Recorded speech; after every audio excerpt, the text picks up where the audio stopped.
आयुक्त के 2 खाली पदों पर नियुक्ति के बाद ही लोकसभा चुनाव की तारीखों का ऐलान चुनाव आयोग पर हो सकता है। सूत्रों के मुताबिक खबरें आ रही हैं कि एक चुनाव आयुक्त का पद पहले से खाली था, लेकिन अरुण गोयल के चुनाव आयुक्त के पद से इस्तीफा देने के बाद एक बड़ा संकट चुनाव आयोग के सामने आ गया है। खबरों के मुताबिक 15 मार्च को प्रधानमंत्री मोदी लोकसभा में मुख्य विपक्षी दल के नेता और अन्य एक सदस्य का पैनल दोनों चुनाव आयुक्तों की नियुक्ति को लेकर बैठक करेंगे। सूत्रों से मिली जानकारी के मुताबिक 6 से 7 अफसरों का पैनल पहले से ही तैयार है। तो पहले 2 चुनाव आयुक्त की नियुक्ति और फिर उसका ऐलान होगा। सूत्र ये जानकारी दे रहे हैं और इसके साथ ही साथ ये भी जानकारी मिल रही है कि 6 से 7 अफसरों का पैनल पहले से ही तैयार है। ईसीआई में 2 नियुक्ति पर 15 मार्च को बैठक होगी। चुनाव आयोग में खाली है 2 आयुक्त के पद। हिमांशु हमारे साथ हमारे सहयोगी जुड़ चुके हैं और अपडेट के साथ। हिमांशु, देखिए, बिल्कुल 15 तारीख की शाम को 6 बजे जो है ये बैठक होगी और अरुण गोयल के इस्तीफे के बाद जिस तरीके की स्थिति बनी चुनाव आयोग के सामने वो बड़ी संकट वाली है, क्योंकि दोनों चुनाव आयोग के जो पद हैं अब रिक्त हो गए हैं और ऐसे में सिर्फ मुख्य चुनाव आयुक्त ही जो है वो चुनाव आयोग में है। तो 2 उनके सहयोगियों के तौर पर जो है चुनाव आयुक्तों की नियुक्ति होनी है।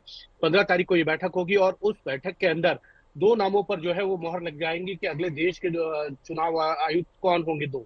उसके बाद ही जो है चुनाव आयोग जो है वो लोकसभा चुनावों की तारीख का ऐलान करेगा, यानी कोड ऑफ कंडक्ट लग जाएगा। उसके बाद ये माना जा रहा है कि 15 तारीख के बाद 16 या 17 को जो है वो चुनाव आयोग जो है लोकसभा चुनावों के तारीखों का ऐलान कर सकता है।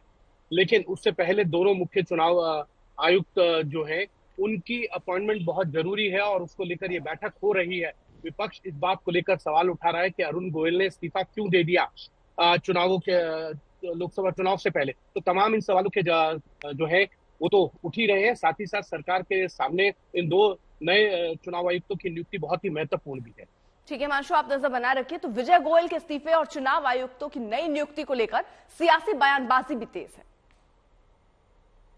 चुनाव आयोग पिछले 10 सालों का अगर उनका मैं रवैया देखूं तो ऐसा लगता है कि वो सरकार की एक भाव है, आम है सरकार की। मैं जो सरकार कहती है वो करते हैं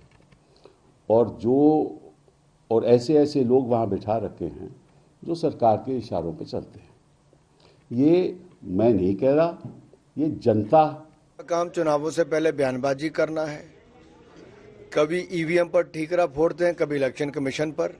ये इनकी पुरानी आदत है। 2 चुनाव हारे तब भी किया, विधानसभा के चुनाव हारे तब भी किया, जब जीतते हैं तब कुछ नहीं करते हैं। इलेक्शन कमिश्नर साहब ने अपना इस्तीफा दिया, वो खुद बताए तो बेहतर होगा या हुकूमत बताए कि ऐन इलेक्शन से पहले नोटिफिकेशन जारी करने से पहले उनका इस्तीफा क्या है, ये बड़ा माने खैज है या फिर कुछ वजूहात है।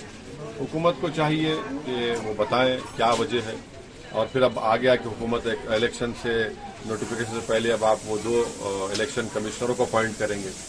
ये चीजें चल रही हैं। तकरीबन 1 हफ्ते पूर्व इलेक्शन कमिश्नर अरुण गोयल जी का इस्तीफा होता है। अब सिर्फ एक व्यक्ति वहां बचे। ये क्या बोल रहा है हमारे लोकतंत्र के बारे में? दुनिया में क्या संदेश जा रहा? System is rigged in favour of the ruling party. वो चाह रहे हैं तो हम तो कह रहे हैं चुनाव क्यों करवा रहे हो? मन से 405 सीट ले लो कहीं से। चुनाव का नाटक क्यों? क्योंकि इस नाटक की स्क्रिप्ट पहले ही आप लिख चुके हैं।